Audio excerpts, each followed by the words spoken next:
That Dad Guy. It's October 14th, 2023, and it's Saturday, which means it's That Dad Guy Answers. Every Saturday, I answer your questions, and so how it works is you leave me a question on the comment of the Saturday video, and then the following week, I'll answer them. The only exception is the first Saturday of every month, I ask a question of you. I give you 1 month to send me in a postcard with your response, and then the following first Saturday of the month, I read your responses and give you a new question. So it's a great interaction between us. It gives me a chance to learn traditions and memories and things of you guys as subscribers in different countries around the world, and get me a chance to share them, so maybe you guys are learning too about new areas of the world you hadn't quite discovered yet. And then in those odd weeks when you're asking me questions, you ask them on any topic you want, and then I'm gonna hopefully come up with an answer for you to your liking. So what I want to do today, I want to start with you guys subscribing. Make sure you subscribe, like, leave positive comments, and share with your friends. That's my blurb. Now, I do have 2 cards that came in for the September question that didn't quite make it in time for last week's video. So I'm going to start with those ones. The question for September was, what is your favorite fall activity? And the first card I have here comes from Kristen in Texas in the United States. And she says what she's excited to do once fall comes, if it ever shows up, is, because it's still very hot, is going to Arizona, swim, but the fall to me is more about baking and drinking. So yeah, not every place is fortunate enough to have a fall where the leaves change colors and the temperatures change as it prepares for winter, and I get that. And that's one of the reasons I asked that question, because although we have fall everywhere, I mean, it's a season, it just means different things for different people. Sometimes fall means it's a hurricane season. Maybe fall for you isn't at the same time as fall for me because of the hemispheres and the way the planet works. So as we're going into fall, the other half of the world is going into spring. There's all sorts of variants there. So thanks, Kristen, for your perspective of what fall's like in Texas. The next one I have is this card. It comes from Isabel in Chile. And she says, in the countryside, especially in wine production areas, they celebrate the festival of the grape harvest. Several towns celebrate this activity. Another activity very popular as well is Easter. Yes, because fall is from March to June over here, so we seek for Easter chocolate eggs in the fall. Have a great day. And there are the beautiful stamps Isabel has put on the card. So yeah, again, gives you that different perspective. That's what I was just talking about. So in Chile, they're having Easter, they're doing wine harvest, and so thank you so much. Now, let me refresh your memory into what the October question is, in case you want to participate for this month. It's, what is your favorite birthday memory? The reason I asked that, because my birthday falls in October, so I figured let's give a month to find out what your favorite birthday memory is. Maybe it is something you got, maybe it's something you did, maybe it was something as a child, maybe it was something as an adult. So that gives you some things to think about, and I look forward to hearing your responses. Okay, let's get to the questions. The first question I had comes from Amber in Missouri, and she says, when doing my World Postcard Day addresses, I had someone in their profile asking for blank postcards in an envelope. What are your views on that? If you want to surprise somebody and you've got extra postcards and you want to do that, feel free to do that. I don't generally go in for those requests if people are asking for free postcards that are unsigned and stuff that they just want to either collect, or there are people out there that ask for them because they try to resell them. So I'm very leery of doing that. With friends and people I've been swapping with, it's not a problem. Throw in an extra couple of cards, things that maybe you found when you were on a vacation or something like that. That's always appreciated. No problem with that. But when people are asking for, can you send me money, or I don't know, all sorts of different things people ask for, I generally don't do that. If it's a stamp collector, I might throw in a few extra stamps if I'm doing it in an envelope. But I generally don't do envelopes. I tend to send postcards that are stamped, and so they can be canceled properly. And that's how they go out. So that's my take on that. I know other people are free to put things in envelopes, put tea bags and museum tickets and all things that people ask for. So it is to your own discretion, but that is my view when doing post crossing. I send postcards and don't generally put them in envelopes.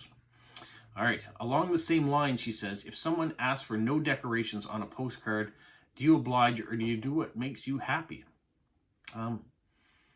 Postcrossing is about a hobby, having fun.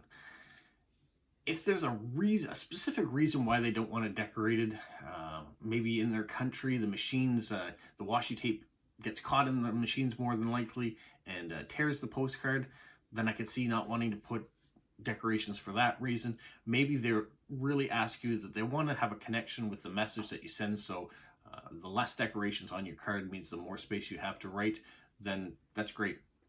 Feel free to do that. It is about the connections after all.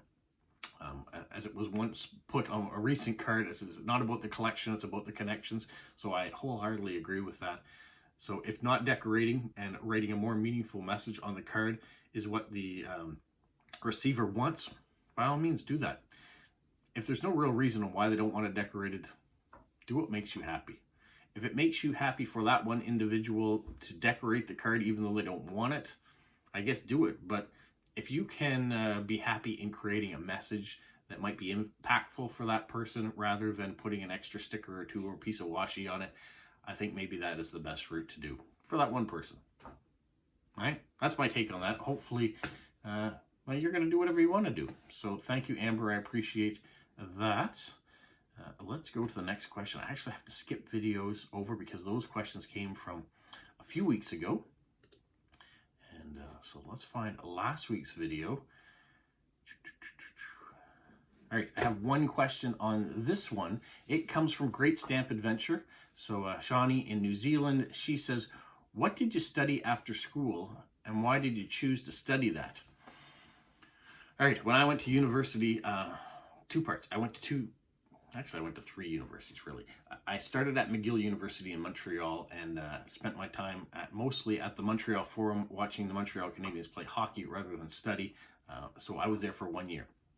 And then the next year, as I was told to take a break, I actually studied from home and went to the University of Moncton and Mount Allison University, did some online courses, and picked up some credits that way that I missed because of the first year. And then my final years in that degree were all at Mount Allison University. And I majored in history and political science. Those were my majors. It was not because I was looking to go into that field for work. Actually, in my undergraduate, I thought that I would go on and become a lawyer. And so that was kind of where my path was leading in my mind, that I wanted to be a lawyer, I wanted to be a politician. And so I spent time with history and political science. I really like those topics. I still like those topics. I think it helps with watching the world and what's happening in different countries. It also gives you a perspective of what's happened in the past versus what seems to be reoccurring here in the present in some situations. So it's kind of nice to see that. I didn't become a lawyer though. I did take the LSATs. I didn't do very well on them. So my path careened me in a different direction. And the second part of your question was, I gathered from one of your videos that you and your wife studied at the same place, if you remember that correctly. So yeah, that is correct. We both ended up at Mount Allison University. We went to rival high schools. We're both from here in Moncton, but we went to rival high schools, and our paths could have crossed at many different times during our life, but they didn't. We did find each other at university, and she was an art history major. And then after university, we started dating, and yeah, the rest is history from there. And neither one of us are in our workplaces working with our degrees the way that we thought we might. So that is what happens in life. Sometimes you choose different paths, and it takes you on a great adventure. And I'm very happy that it has. I can't imagine what it would have been like had I actually gone to law school. I have a very sensitive stomach, I would have to say that way. I don't like conflict a lot, so I'm not sure why I wanted to be a lawyer. I know I had stronger opinions on things when I was younger than maybe I do now, and maybe that's the way that I was kind of leaning, but I am more a go with the flow at your own speed. I want to get things accomplished. I do have lists and things, and I like to check things off as I fix them up. but I'm not much for headbutting and confrontation, so I shy away from that. So I have shied away with that. Politics, there was a point where I thought I was going to run. I had been asked to run. I never did. There has been a couple other times that it's crossed my mind to do it, but yeah, I've just stayed a person of the people rather than a servant of the people, I guess. So those are the questions. I only had the 2 responses, one from Great Stamp Adventure, thank you so much, from last week, and Amber from 2 weeks ago. So task is left up to you now. Leave your questions in the comment field of this video and I'll answer them next week. That's how it works. Kind of a rainy weekend here, so we'll be doing some inside activities. Postcrossing, of course. Tomorrow is the day that I pick the postcards that are going to go out for the week, so I'll have a video on that you can look forward to. And I'm putting out 2 videos today, so if you see this video on Saturday, you might also notice that there was a Lego minifigure unboxing video that also came out today, so get a chance to go check that one out. My son is featured in that, as he always seems to help me when we do the minifigures. All right, have a magical week. What, Polo? You say like, subscribe, share, and tell all your friends? Who's a good boy? Who's a good boy?